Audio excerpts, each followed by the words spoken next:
दोस्तों नमस्कार, मैं हूं संजीत कुमार और आपने देखना शुरू कर दिया है बिहार टीचर पॉइंट। दोस्तों आज बात करेंगे शिक्षकों के प्रमोशन के संबंध में।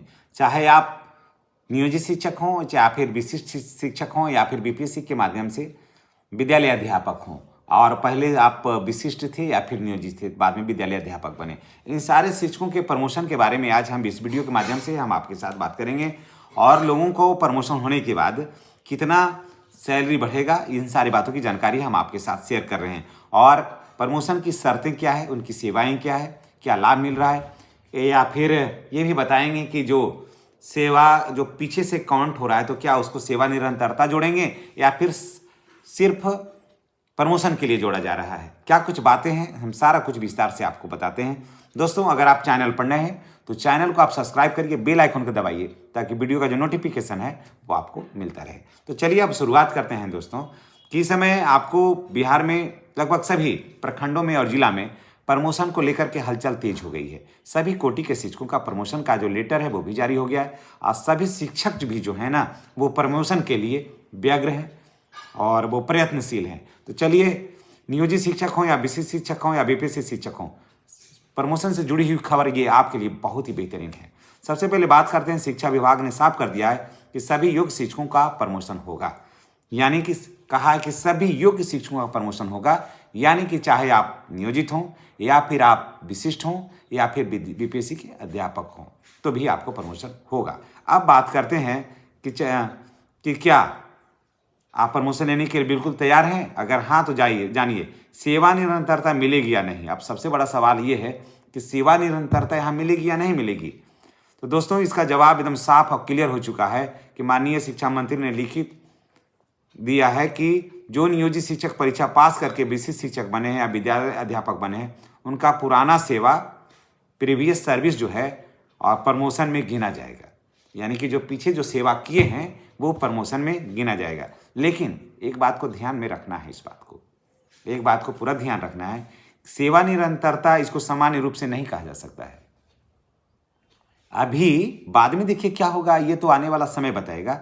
लेकिन सेवा निरंतरता इसको अभी नहीं कह सकते हैं, लेकिन सामान्य रूप से इसको नहीं कह सकते हैं, लेकिन प्रमोशन में इसे गिना जाएगा। जब प्रमोशन में यहाँ पर हो जाएगा तो बाद में एक स्टेप आप आगे बढ़ गए हैं तो सेवा कंटिन्यूटी जो है ना वो हो सकता है कि हो जाएगा, यानी कि उसके करीब जा सकते हैं आप। लेकिन अभी फिलहाल नहीं है।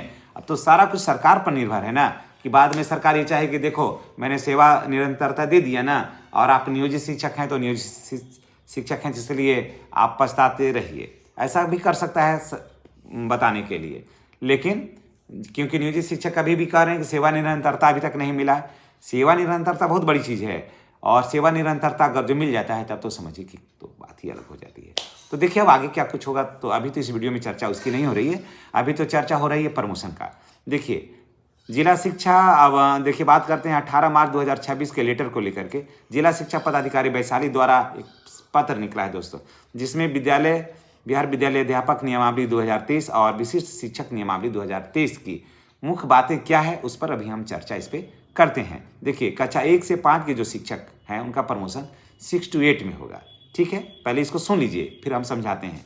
6 to 8 वाले शिक्षक का 9-10 में होगा, और 11-12 तक का प्रमोशन किया जाएगा, और 11-12 वाले जो हैं वो वहीं पर अपने वरीय शिक्षक होंगे। अब देखिए अब सवाल ये उठता है कि क्या 1 to 5 के शिक्षक 6 to 8 के सभी प्रमोशन पास करके चले जाएंगे मिडिल स्कूल में जो 1 to 5 में पढ़ा रहे हैं? तो नहीं, एक ही जवाब है, नहीं जाएंगे। तो कहाँ जाएंगे? अपने विद्यालय में भी रहेंगे, और आ रहा है ट्रांसफर, समझ गए, आ रहा है ट्रांसफर और बन रहा है कैडर आपका।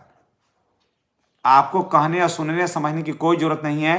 कैडर आ रहा है जिला स्तर पर जो कैडर आ रहा है उसमें देखा जाएगा कि किसका कैडर क्या है, उसका लिस्ट में नाम कहाँ है, और फिर आपका देखा जाएगा कि विद्यालय में आपकी स्थिति क्या है बच्चों का, उसके हिसाब से फिर जैसे 1 to 5 के शिक्षक हैं प्रमोशन पाएंगे तो इनको यहाँ से उठा करके मिडिल स्कूल में डाल दिया जाएगा, यहाँ से उठा करके उनको मिडिल स्कूल में डाल दिया जाएगा योग्य शिक्षक को।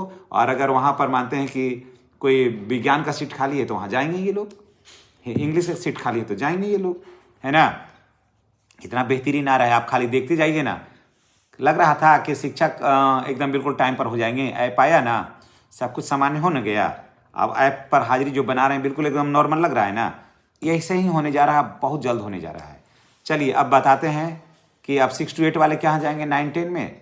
नहीं दोस्तों, अभी 6 to 8 वाले अभी ये यहीं रहेंगे, फिर सीटें खाली होगी, बनेगा पूरा छात्र और शिक्षक का अनुपात बनेगा और 6 to 8 वाले यहाँ से हाई स्कूल जाएंगे और जो बच जाएंगे वो अपने मिडिल स्कूल में रहेंगे। और एक चीज़ और ही बता देते हैं कि अपने विद्यालय में रहेंगे या फिर वहाँ जाएंगे, पैसा मिलेगा बराबर ही, पैसा में कोई कटौती नहीं होगी, पैसा बराबर ही मिलेगा।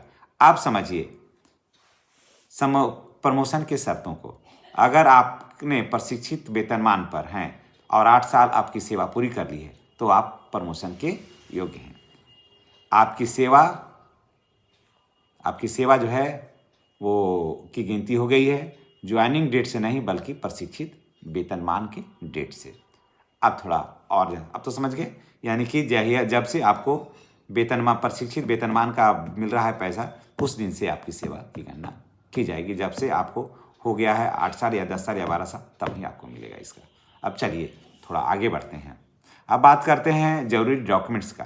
तो देखिए उसमें क्या क्या आपको फॉर्म में भरना है, नाम, स्कूल का नाम, पद का नाम, इस शिक्षा कोष ID आपका क्या है, नियुक्ति, पहली नियुक्ति की तिथि, उसके वर्तमान पोस्टिंग, ग्रेजुएशन या PG का डिटेल भरना है, ट्रेनिंग की तिथि भरना है, प्रशिक्षित वेतनमान की तिथि भरना है और 8 साल पूरा होने की तिथि, किस डेट को 8 साल हुआ वो भरना है।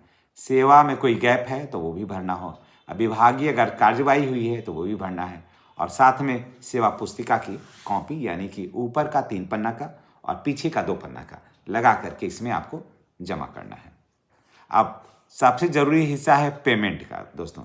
तो दोस्तों प्रमोशन के बाद आपकी सैलरी में अच्छा खासा बढ़ोतरी मिलेगा। उदाहरण के तौर पर फिर हम आपको बता देते हैं, आपका प्रमोशन बेसिक यानी कि अगर आपका जैसे बेसिक है 32,290 रुपया है तो प्रमोशन के बाद आपको 34,130 रुपया हो जाएगा। ठीक है, जैसे अभी आपका बेसिक पे है 32,290 रुपया, तो आपको प्रमोशन के बाद 34,130 रुपया हो जाएगा। विशिष्ट शिक्षक का 32,620 रुपया है तो वो 36,530 रुपया हो जाएगा, यानी कि इन हैंड सैलरी पर इसका सीधा असर पड़ेगा। अब बात करते हैं कि नियोजित शिक्षक का प्रमोशन का। तो 12 साल सेवा के बाद नियोजित शिक्षकों को 12 साल सेवा के बाद कालबद्ध प्रोन्नति मिलेगी और विशिष्ट शिक्षकों को 8 साल किया है, विशिष्ट शिक्षकों को 10 साल किया है, 2 साल का इसमें लाभ दिया है। प्रमोशन के बाद पूरा चार्ट ऐसा रहेगा, 1 to 5 में ग्रेजुएशन टीचर, 5 साल के बाद सीनियर ग्रेजुएट टीचर, 8 साल के बाद हेड टीचर या मिडिल स्कूल, है ना, उसके फिर आगे BRP या CRCC आप बन सकते हैं, कोऑर्डिनेटर आप बन सकते हैं।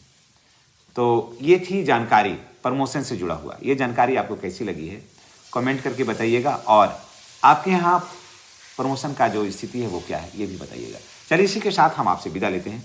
नेक्स्ट वीडियो में हमारी और आपकी फिर मुलाकात होगी। चैनल पर नए हैं तो चैनल को सब्सक्राइब करके बेल आइकन को दबाइएगा। धन्यवाद।